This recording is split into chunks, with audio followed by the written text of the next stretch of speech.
இன்றைக்கு நீதிமன்றம் சொல்லக்கூடிய ஒரு விஷயம் பாருங்க, என்ன உத்தரவு போட்டிருக்காங்கன்னா, அப்பகுதி மக்களின் சமூக பொருளாதார சூழ்நிலை கருத்தில் கொண்டு தலையிட்டோம். ஸோ ஸ்டாலின் அவர்களுக்கு முதல்ல விழுந்த ஒரு மிகப்பெரிய சவுக்கடி என்னன்னாக்கா, நீங்க எலெக்ஷன் மேனிஃபெஸ்டோல என்ன சொன்னீங்க, ஆண்டுக்கு 2 லட்சம் பேருக்கு வேலைவாய்ப்பு ஏற்படுத்தி தருவோம்னு சொன்னீங்க தான் இருக்கக்கூடிய எல்லா வேலைவாய்ப்பையும் அளித்துக் கொண்டே வருகிறீர்கள். ஏற்கனவே மதுரை நீதிமன்றம் ஒரு விஷயத்தை பதிவு பண்ணியிருக்கிறாங்க. தமிழ்நாட்டில் காவல்துறையுடைய உதவி இல்லாமல், காவல்துறைக்கு தெரியாமல் இங்கு சாராயமோ கஞ்சாவோ மெத்தோ புழங்குவதற்கான வாய்ப்பு இல்லை. இன்னைக்கு கிட்டத்தட்ட 69 மரணங்கள் நடந்த பிறகு இந்த நீதிமன்றம் சொல்லியிருக்க விஷயத்தை பாருங்க. தலைமை செயலாளர், டிஜிபி மற்றும் மத்திய மாநில பழங்குடி நலத்துறை அதிகாரிகள் உள்ளிட்டோர் பதில் அளிக்க வேண்டும் என்று உயர்நீதிமன்றம் உத்தரவு. இப்போ சென்ட்ரல் சும்மா இருக்குமா? ஏற்கனவே சென்ட்ரல் திமுக என்ற ஒரு கட்சி இருக்காதுன்னு மோடி அவர்கள் சவால் விட்டுருக்காங்க. 10ஆம் குறைக்கு இப்போ ஜாஃபர் சாதிக் மேட்டரை கையில் எடுத்துருக்கிறாங்க. இது இன்னும் வேடிக்கையான விஷயம் என்னன்னாக்கா, இந்த மாதிரி கடுமையான ஒரு விஷயம் போயிட்டு இருக்கும்போது நீதிமன்றம் இதற்காக தன்னிச்சையாக அந்த வழக்கை இன்னைக்கு எடுத்திருக்குன்னு சொன்னாக்கா, கள்ளக்குறிச்சியோடு நிற்கல விவகாரம். மறுபடியும் இன்றைக்கு திருப்பூரில் கள்ளசாராயம் குடிச்சிருக்கிறாங்க. திருப்பூர் மாவட்டத்தில் 7 பேர் கள்ளசாராயம் குடிச்சிருக்கிறாங்க. 5 பேர் சீரியஸான கண்டிஷனில் வந்து திருப்பூர் ஹாஸ்பிட்டலில் அட்மிட் பண்ணியிருக்காங்க. ராஜா, நீ இப்போ நான் தான் சொன்னேன், பலமுறை திரும்ப நான் எச்சரித்த ஒரே விஷயம் என்னன்னாக்கா, திமுகவை நம்பி காவல்துறையோ அதிகாரிகளோ அரசாங்கத்தில் பணிபுரிய நபர்களோ எந்த தவறான விஷயத்தையும் செய்யாதீங்க. கடைசியில் ஒரு பிரச்சனை பெருசாச்சுன்னா முதல்ல உங்களை தான் பலி கொடுப்பாங்க. சொன்னால் நீ பலி கொடுத்தாங்க. நீதிமன்றம் நீ கையில் எடுத்துருக்கு.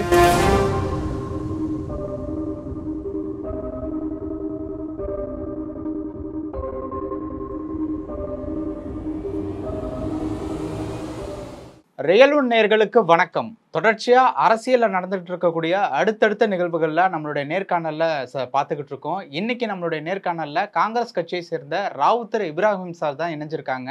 நிறைய கேள்விகள் கேட்டு தெரிஞ்சுக்க போறோம். சார் வணக்கம். சார் வணக்கம் தம்பி. இன்னைக்கு உயர்நீதிமன்றத்துல கள்ளக்குறிச்சியில் நடந்த கள்ளச்சாராயம் விவகாரம் தொடர்பாக நேராகவே அவன் உயர்நீதிமன்றமே முன் வந்து இது தொடர்பாக விசாரணை நடத்தணும் அப்படிங்கிற ஒரு கேள்வியை வந்து முன் வச்சிருக்காங்க. விசாரணையும் நடத்த போறாங்க. இது அடுத்தடுத்த நிகழ்வுகளை எந்த மாதிரியான மாற்றங்களை ஏற்படுத்தும்? இது உள்ளபடி வரவேற்கத்தக்க ஒரு விஷயம். ஏன்னா ஒரு பொறுப்பற்றத்தனமாக முதல்வர் வந்து கள்ளக்குறிச்சி மரணம் நடந்த பொழுது சம்பவத்தை இடத்திற்கு போகவே கிடையாது.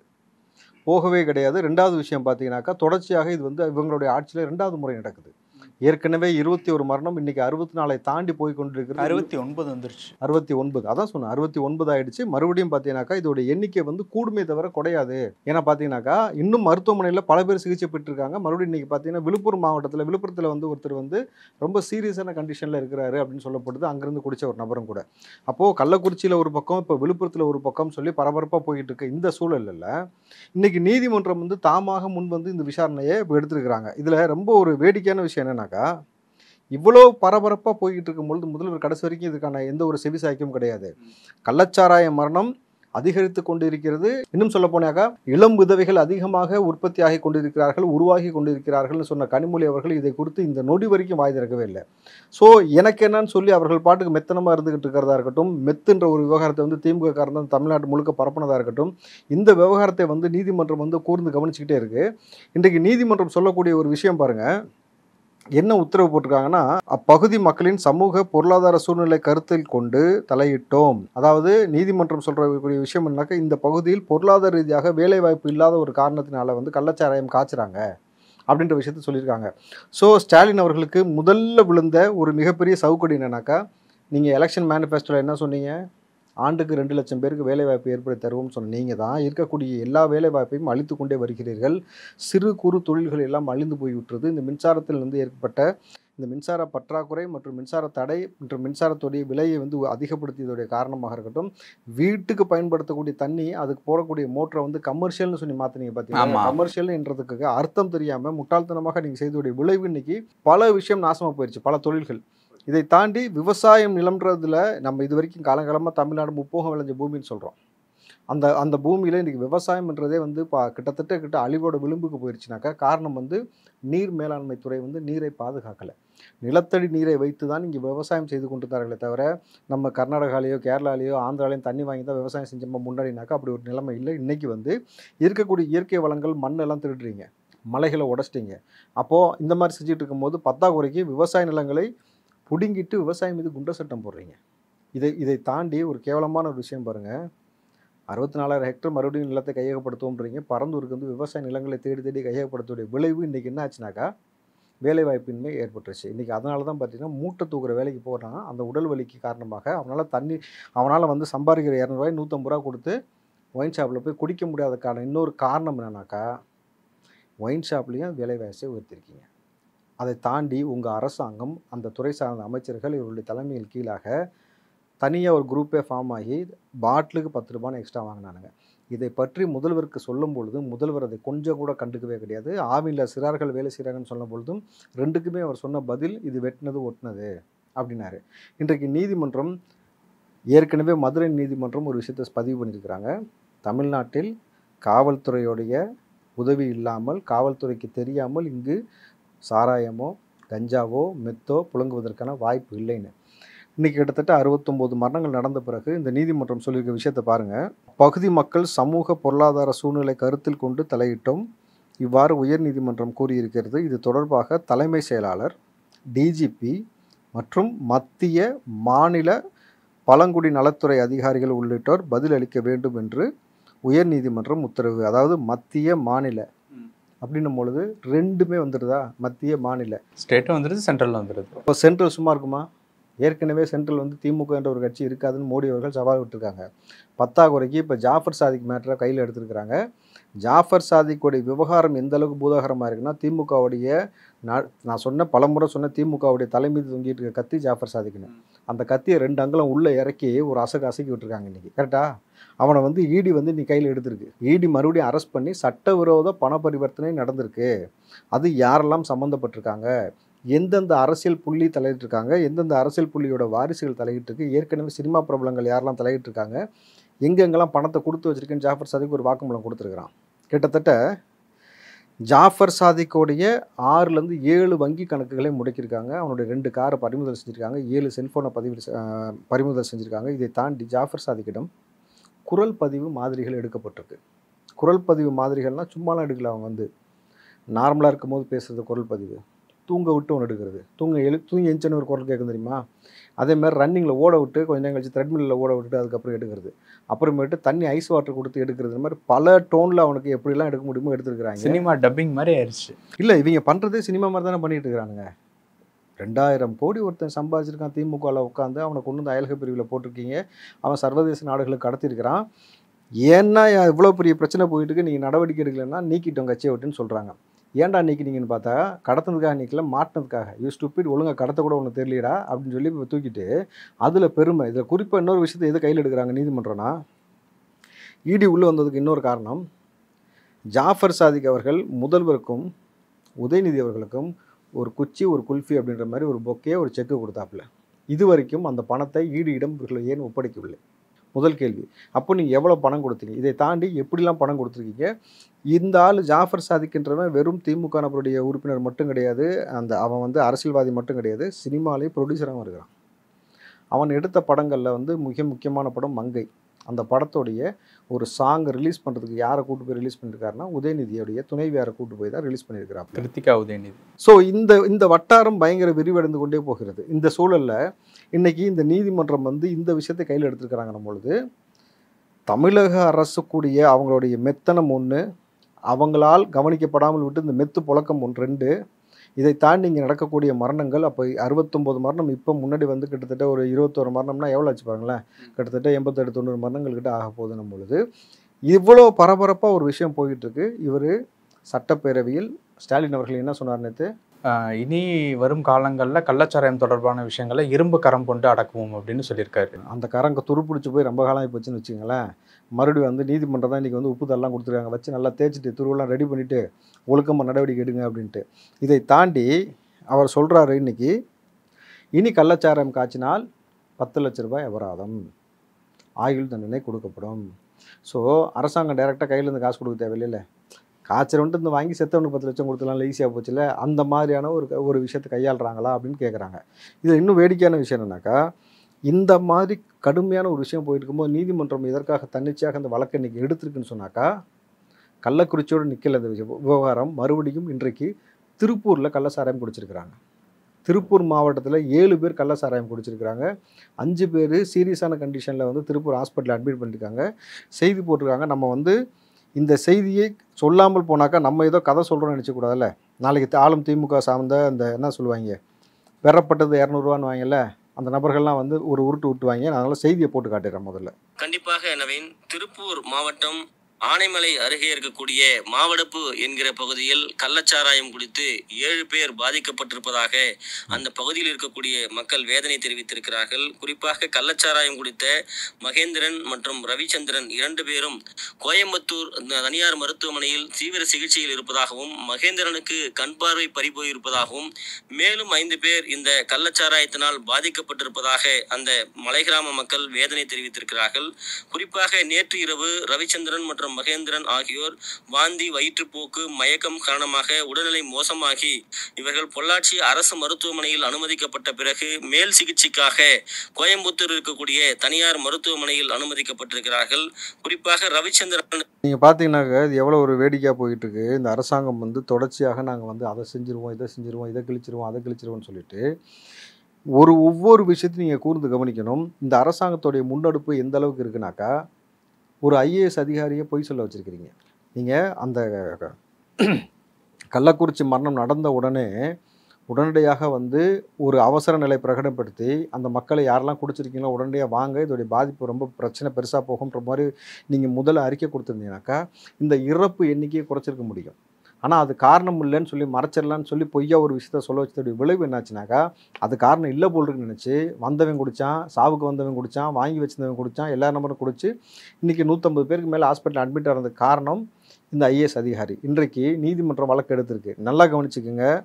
நீதிமன்றம் எடுத்த இந்த வழக்கு ரொம்ப முக்கியமான விஷயம். தலைமைச் செயலாளர் இருக்கிற சம்மந்தப்பட்டிருக்காங்க, அவங்கள்ட்ட கேள்வி கேட்டிருக்காங்க. அடுத்து வந்து பார்த்திங்கன்னா டிஜிபிகிட்ட கேள்வி கேட்குறாங்க.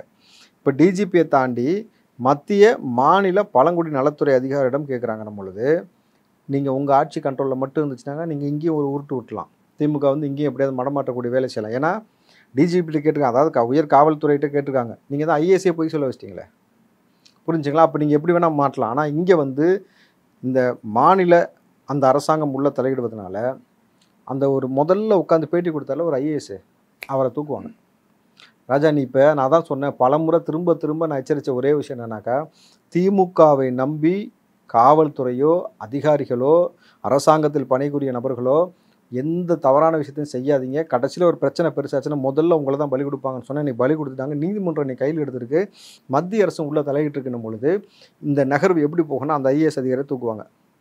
ஏற்கனவே தமிழ்நாட்டில் 5 ஐஏஎஸ் அதிகாரிகளை விசாரணைக்காக என்னையை கூப்பிட்டு உட்கார வச்சுருந்தாங்க, மணல் விவகாரம்.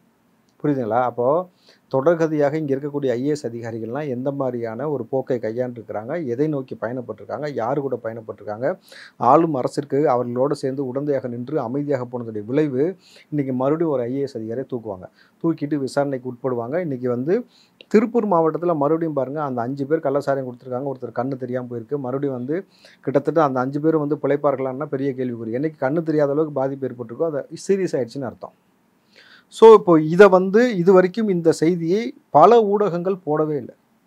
இன்னும் குறிப்பாக சொல்லப்போனால் இந்த சொம்பு அண்டாலாம் வந்து பார்த்தீங்கன்னாக்கா மறுபடியும் உருளவே இல்லை. அவங்கெல்லாம் ஏண்டா உருளைனா இதை பற்றி பேசவே மாட்டாங்க. இன்னும் திமுகவுடைய நல்ல ஒரு விஷயம் புரிஞ்சுங்க தம்பி, திமுக ரொம்ப திட்டமிட்டு ஊடகத்தையும் ஊடகம் சார்ந்த நபர்களையும் சில மூத்த பத்திரிகையாளர்னு போர்வையில் இருப்பாங்க. இந்த விவகாரத்துக்கு அப்புறமா இல்லை 3 ஆண்டுகளாகவே 3 ஆண்டுகளாகவே அப்படி தான் போயிட்டு இருக்கு. அதில் குறிப்பாக அந்த கடைசி 1.5 வருஷமாக அவங்க பண்ணுற அழிச்சாட்டியம் இருக்குது பார்த்தீங்களா, 2023 உச்சபட்சமாக இருக்குது. அந்த மூத்த பத்திரிகையாளர்கள்னு சில பேரை வச்சுக்கிட்டு இவங்க பண்ணக்கூடிய வேலையெல்லாம் ரொம்ப கேவலமாக போயிட்டு. அவங்களோட பேர் சொல்ல முடியுங்களா? எதுக்கு பேர் சொல்லணும்? மக்கள் எல்லாத்துக்குமே தெரியுமே. இங்கிட்டு ஒரு உருட்டு விட்டுறது, அங்கிட்டு ஒரு உருட்டு விட்டுறது, இவர்களுக்கு சேர்ந்து.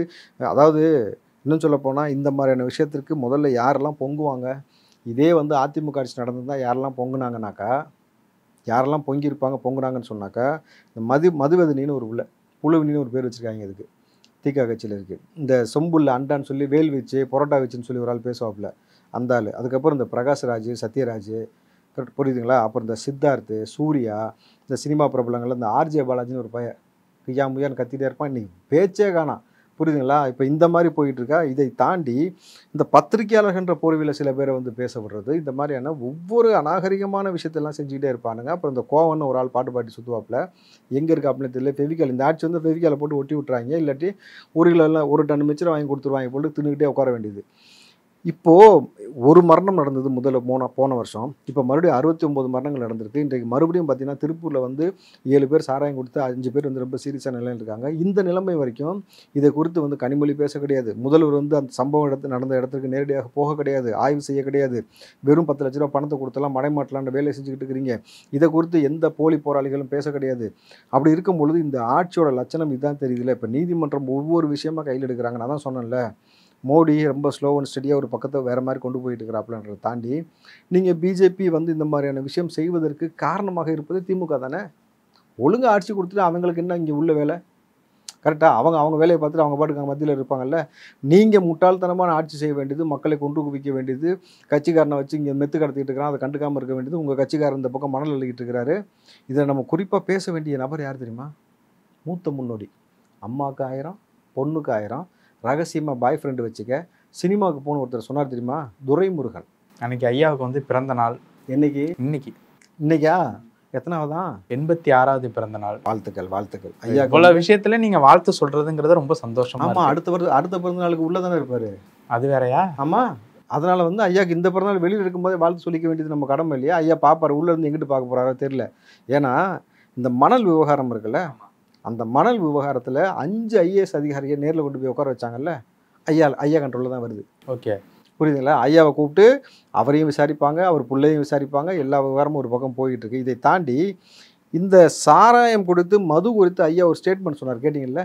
Kick matter. என்ன சொன்னார்? அரசு பானங்களில் வந்து கிக்கு ரொம்ப கம்மியாக இருக்குது அப்படின்னு சொல்லியிருக்காரு. கேரளத்துலேயும் கிக்குன்னு ஒன்று இருக்குது தெரியுமா? ஆட்டிச்சன்னு வச்சுங்களேன், செவிலிங்கெல்லாம் பேந்துக்கும். அந்த மாதிரி இவர்கள் கொஞ்சம் கூட எந்த பொறுப்பும் இல்லாமல் அரசாங்கம் காய்ச்சக்கூடிய இந்த டாஸ்மார்க்கு கொடுக்கக்கூடிய அந்த சாராயத்தில் கிக்கு இல்லை அப்படின்னு சொல்லியிருக்காருனாக்கா, முதல் முறையாக இவர் இப்போ ஒரு உண்மையை பேசியிருக்காரு. நம்ம அதுக்காக ஒரு பாராட்டை தெரிவிச்சுக்கலாம். ஏன்னா இவங்க ஆட்சியில் கவர்மெண்ட்டில் கொடுக்குற சாராயம் கூட, டாஸ்மார்க்கில் கொடுக்கக்கூடிய சாராயம் கூட தரமற்றதாக இருக்கும், தரமானதாக இருக்காது. புரிஞ்சுங்களா? அப்போது இவங்களுடைய லட்சணம் இதுதான்ன்றது உங்களுக்கு புரிஞ்சா? அப்போ ஏன் வந்து அந்த மக்கள் கள்ளச்சாரத்தை நோக்கி போனாங்க? விலை உயர்த்தது, பாட்டிலுக்கு 10 ரூபாய் எக்ஸ்ட்ரா வாங்குறது, கிக்கு இல்லாமல் போகிறது, இந்த மாதிரியான பிரச்சனை போயிட்டு இருக்கும் பொழுது இந்த திராவிட மாடல், ஸ்டாலின் சொன்னார்ல திராவிட மாடல்லாம் என்னன்னு கேட்டேன்னு, இதுதான் திராவிட மாடல். புரிஞ்சுங்களா? இந்த திராவிட மாடல்களுக்கு தொடர்ந்து இனிமேட்டு பார்த்தீங்கன்னாக்கா டங்குன்னு மணி அடிச்சுக்கிட்டே இருக்கும். கோர்ட்லேருந்து கூப்பிட்டுக்கிட்டே இருப்பாங்க. 10வது உதயநிதி ஏற்கனவே வந்து சனாதன மேட்டருக்கு இப்போ பெங்களூர் வேறு போயிட்டு வந்திருக்காரு கோர்ட்டுக்கு. இனி தொடர்ச்சியாக இவர்களுக்கு இந்த இருக்கக்கூடிய 2026 காலம் முழுக்க பார்த்தீங்கன்னாக்கா இங்கே இப்போ இருந்து ஸ்டார்ட் பண்ணி ஒவ்வொரு நீதிமன்றமாக போகிறது, வாய்தா வாங்குறது, சில பேர் நெஞ்சு வலிக்குதுன்னு வாங்கி, சில பேர் வந்து வேறு ஏதாவது வலிக்குதுன்னு வாங்கி, அதுக்கப்புறம் கொஞ்சம் பேர் எனக்கு வயசாகிடுச்சு வாய்தா கொடுங்கன்னு கேட்பாங்க. சில பேர் வந்து எனக்கு களி பிடிக்கல, கேப்ப களி பிடிக்கல, கம்மங்களி பிடிக்கல, என்ன ஜெயிலுக்குள்ளே வச்சிருக்காதீங்கன்னு. பொன்முடியெலாம் அப்படி தான் கேட்டார் தெரியுமா? பேஷண்ட்டு முடியல, உடம்பு சரியில்லைன்ட்டு. திருட்டுத்தனம் பணமும் நல்லா இருந்துச்சுல. இப்போ அதே மாதிரி நீ என்ன விதைத்தையோ அதை அறுவடை செய்தே தீரணும். கரெக்டுங்களா? அப்போ நீங்கள் ஒரு நல்ல ஆட்சியை கொடுக்கக்கூடிய வழி இல்லை, அதுக்கான துப்பு கிடையாது. இவரை கொண்டு போய் காமராஜருடைய ஆட்சிக்கு ஒப்பிடுறாங்க பாருங்கள் சில பேர். இதில் வேடிக்கையான விஷயம் என்னென்னா, காங்கிரஸ்காரனே வேறு சொன்னாங்கல்ல, முறைப்படி முதியோர் இல்லத்தில் சேர்க்கப்பட வேண்டியவர் தான் EVK சிலங்கவன். அவர் சொன்னார் காமராஜர் ஆட்சியை ஸ்டாலின் அவர்கள் கொடுத்து கொண்டு இருக்காருன்னு. வயது முதிர்வு காரணமாக இப்படி பேசுகிறன்றதுனால அவரை கொண்டு போய் ஹாஸ்பிட்டலில் அட்மிட் பண்ணுறதா, இல்லை வந்து திமுகக்கு அவ்வளோ விசுவாசம் பார்த்தீங்கன்னா காங்கிரஸ் விட்டு வெளியில் போயிருங்கன்னு தான் இப்போ காங்கிரஸ் நிர்வாகிகள்லாம் சொல்லிட்டு இருக்கிறாங்க. இன்றைக்கு யதார்த்தமான நிலவரம் பார்த்தீங்கன்னா இதுதான் யதார்த்தமான நிலவரம். இப்போ அடுத்து ராமநாதபுரம் மாவட்டத்தில் வந்து சமத்துவபுரம் வந்து கட்டி கொடுத்துருக்காங்க. அந்த கட்டடங்கள் வந்து மிகவும் தரமற்ற முறையில் இருக்குது அப்படிங்கிற ஒரு செய்தி வந்துட்டு இருந்துச்சு. நீங்கள் பார்த்தீங்களா? பார்த்தேன். அது கவிதை மாதிரி இல்லை. ராமநாதபுரம் சமத்துவபுரம் கரெக்டுங்களா? கமலஹாசன் ஒரு படத்தில் சொல்லுவார்ல, மார்கபந்து முதல் சந்து. அதே மாதிரி இருக்குது. ராமநாதபுரம் சமத்துவபுரம். இது சமத்துவபுரமா அல்லது வந்து சமாதிபுரமான்றது தான் இப்போடைய கேள்வி. இதுவும் நல்லா ரைமிங்காக இருக்குது. நல்லா இருக்கா? ஓகே. அதான் சமத்துவபுரமா கிட்டத்தட்ட சமத்துவபுரமா சமாதிபுரமான்றது தான் இன்றைக்கி ஒரு மிக முக்கியமாக பார்க்குறாங்க. ஏன்னா மக்கள் வந்து அந்த வீட்டுக்குள்ளே தூங்குறதுக்கு பயந்துக்கிட்டு வீடு கட்டி கொடுத்ததுக்கு ரோட்டில் தூங்கி பார்த்துருக்கீங்களா? திராவிட ஆட்சி, திராவிட மாடல் இப்போ நடக்குது. இவங்க வீடு 100 வீடுக்கு மேலே கட்டி கொடுத்துருக்குறாங்க. தம்பி நீங்கள் கையை வச்சு பேத்து இந்த மாதிரி எடுத்தால் பரவாயில்ல, இந்த காங்கிரீட் வருது இல்லை வந்து சிமெண்ட் கலவை வந்துச்சுன்னா பரவாயில்ல. கட்டி முடித்த வீட்டில் பிளாஸ்டிக் ஸ்பூன் இருக்குது தெரியுமா? சூப்பெல்லாம் குடிக்கிறதுக்கு இந்த ரோட்டில் கொடுப்பாங்கல்ல பிளாஸ்டிக் ஸ்பூன், ரொம்ப மெல்லிசா. அந்த ஸ்பூனை வச்சு இப்படி சுரண்டுறாங்க, உதிருது. ஏண்டா அதாவது டைரெக்டாக நம்ம பீச்சில் அந்த குழந்தைங்களாம் மண்ணில் வீடு கட்டி விளையாடுவாங்க தெரியுங்களா, அது மட்டும் தான் நீங்கள் வந்து பார்த்தீங்கன்னா பிளாஸ்டிக் ஸ்பூனில் சொன்னால் வரும். அதை ஒரு வீட்டில் சொன்னா வருதுனாக்கா வெறும் மண்ணை மட்டுமே போட்டு கட்டியிருக்காங்கன்னா இவங்க மண்டையில் என்ன இருக்குது, இவங்களோட வேலையோட தரம் என்ன இருக்குன்னு உங்களுக்கு புரியுதா? அந்த மக்கள் அச்சப்படுகிறார்கள் அங்கே வாழ்வதற்கு. ஏன்னா எந்த நேரத்தில் எப்படி உடஞ்சி விழுன்னு தெரியல. இதில் திராவிட மாடலோடைய மிக முக்கியமான ஒரு விஷயம் நம்ம பார்க்கணும். டாய்லெட் இருக்குல்ல, தமிழில் சொன்ன கக்கூஸ் கட்டி கொடுப்பாங்கல்ல, கக்கூஸ் கட்டி கொடுத்துருக்காங்க. இப்போ டோர் வைக்காமல் மக்கள் பயன்பாட்டுக்கு இன்னும் கொடுத்து 6 மாதமாச்சு, டோர் இல்லையா, திறந்து வெளியில் போகிறதுக்கு இருக்கிற கக்கூஸு. உங்களுக்கு புரியுதா? ஏன்டா ஈனமானம் உள்ளவன் எப்படி திறந்துக்கிட்டு பொழந்த மேனிக்கு போக முடியுமா? வீடு கட்டி கொடுத்தவங்க ஒரு டோர் வச்சு கொடுக்கறதுக்கு வக்கு கிடையாது. சிமெண்ட்டு போடாமல் வெறும் மண்ணை வச்சு கட்டி கொடுத்துருக்கிறீங்க. அந்த மக்கள் அந்த விஷயத்தை சொல்லி வேதனைப்படுறாங்கனாக்கா திராவிட மாடல்னால் எந்த கொம்பனும் குறை சொல்ல முடியாதுன்றால. இன்றைக்கி பாருங்கள், நீதிமன்றம் கையில் எடுத்திருக்கு, மத்திய அரசு கையில் எடுத்திருக்கு. கிட்டத்தட்ட வந்து ஒவ்வொரு துறை சார்ந்த நபர்களும் கையில் எடுத்துகிட்டு வராங்க. இந்த திராவிட மாடல் நான் சொன்னேன்ல 2026 படுகொலை நோக்கி போய் கொண்டிருக்கின்றது. இப்போ 2023 முடியறதுக்குள்ளேயுமே 2024 முடியறதுக்குள்ளேயுமே படுகொலைக்கு போயிருன்றது பட்டவத்தமாக தெரியுது. 2024 உதயநிதியை வந்து 2026க்கு உதயநிதி வந்து ஒரு பெரிய ஐக்கான் கிடையாது, சின்னவர் மண்ணள்ளி தின்னவர்ன்ற கதையெல்லாம் இனிமேல் பேச முடியாதுன்றது தான் நாடாளுமன்றத்தில் அவர்களை சார்ந்த எம்பிகளே வந்து நிரூபித்தாங்க. சின்னவர் பேர்லாம் அதெல்லாம் சொல்ல முடியாது, போப்போ கனிமொழி வாழ்க, KKSSR வாழ்க, ஏவாவேலு வாழ்கன்னு சொன்னதோடைய விளைவு இதுதான். ஸோ இந்த ஆட்சி கூடிய சீக்கிரம் இப்படி நீதிமன்றம் பல வழக்குகளை இது போன்ற கையில் எடுத்து இந்த மணல் வழக்கு, பொன்முடி வழக்கு, 2G வழக்கு, மெத்து வழக்கு, அதுக்கப்புறம் இந்த முட்டை வந்து ஏமா மை உள்ளே போச்சுன்னா ஒரு வழக்கு ஒன்று சொன்னாங்க தெரியுமா, அப்புறம் குஜராத்லேருந்து வெள்ளம் வாங்கிட்டு வந்தாங்க, வெக்கம் இல்லாமல் இங்கே இருக்கக்கூடிய விவசாயிகளுடைய வாழ்வாதாரத்தை வந்து உறுதி செய்வதற்காக தான் வெள்ளம் கொடுக்குறது, அதுக்காக தான் வேட்டி சட்டை கொடுக்குறது. ரெண்டையுமே குஜராத்லேருந்து வாங்கிட்டு வந்த அரசாங்கம் இது. குழந்தைங்களுக்கு கொடுக்கக்கூடிய சைக்கிளில் வந்து முறைகேடு செஞ்சாங்க, அந்த வேட்டி ஜருகே போகிறதுல ஊழல் செஞ்சாங்க, பஸ்ஸு டயர் மறுசுழற்சியில் வந்து ஊழல் செஞ்சாங்க, பேருந்து அந்த பிரச்சனை இங்கே தலை விரிச்சு ஆடிக்கிட்டு இருக்கு. ஒரு ஸ்பீட் பிரேக்கில் ஏறி இறங்கினாலே படிக்கட்டு உடஞ்சி போகுதுன்னு அந்த துறை சார்ந்த அமைச்சர் சொல்லியிருக்காருன்னா அப்போ எந்த அளவுக்கு மோசமாக இருக்குது. அப்போ இதையும் வழக்கில் நீங்கள் தன்னிச்சையாக கொண்டு வந்து நீதிமன்றம் அந்த RDO அத்தனை பேரையும் தூக்கணும். எப்படி நீ வந்து அதுக்கு வந்து அப்ரூவல் கொடுத்த, எதுக்கு FC எடுக்கிறோம், ஒரு ஸ்பீட் பிரேக் ஏரியா உடஞ்சி உலக நிலைமையில் இருக்கக்கூடிய பஸ்ஸை எப்படி நீங்கள் மக்கள் பயன்பாடு கொடுக்கலாம்ன்ற விஷயத்தை கையில் எடுக்கணும். ஒவ்வொரு இடத்துல இந்த பெருவெள்ளம் பாதிக்கப்பட்ட பொழுது எடுத்த விஷயம்ன்ற மாதிரியான ஒவ்வொரு விஷயத்தையும் கையில் எடுத்து திமுக ஆட்சிக்கு கிட்டத்தட்ட என்ன சொல்கிறது, அந்த ஆட்சிக்கு அந்த ஆட்சிக்கு ஒரு சமாதி கட்டுவீங்களா, அதுக்கு வேணால் நல்ல சிமெண்ட்டாக நானே வாங்கி தரேன், புரிஞ்சுங்களா? இந்த மாதிரி தரம்பில்லா சிமெண்ட் இல்லாமல் ஸ்ட்ராங்காக போட்டு முடிச்சு விடுறதுக்கான வேலையை பார்க்கணும் தான் கேட்டுக்கிறேன் நீதிமன்றத்தை. நிறைய தகவல்கள் வந்து பகிர்ந்துக்கிட்டீங்க. உங்களுடைய நேரத்திற்கு ரொம்ப நன்றி. நன்றி.